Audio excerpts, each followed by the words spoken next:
ওই দোস্ত আমার একটু হেল্প করতো। কি দোস্ত, তোর আবার কি হেল্প লাগবে? আরে আজকে পড়তে যাইনি, স্যারে ফোন দিব। এখন তুই হলো স্যারে ফোন দিলে স্যার লাগে কত কবি। আচ্ছা দে দে দে। আরে তুই খালি কবি শোয়েবুলের নানার নানি বিচি কলা খেয়া গলায় আটকে মরে গেছে কা। হ্যালো স্যার, এ শোয়াইবুলের নানি রে নানায় খেয়াল আইছে। আরে মগা কবি যে শোয়েবুলের নানারে নানি। স্যার, শোয়েবুলের নানি রে বিচি কলায় খেয়াল আইছে। আরে বলো বিসি কলা খাই নাই, বিসি কলা খায় মরে গেছে কা। স্যার সোহেবুলের নানিরে বিসি কলা দিয়া নানায় খেলাইছে। ভাই নানি রে না, নানার নানি বিসি কলা খায় মরে গেছে। সোহেবুলের নানি মরে গেছে কা।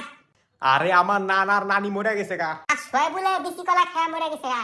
এবার আমি বললাম কই, আমি তো সামনে বহা, আমার বেড়া লাইছে। না স্যার, সোহেবুলের নানিরে নানায় বিসি কলা দিয়া মারা লাইছে।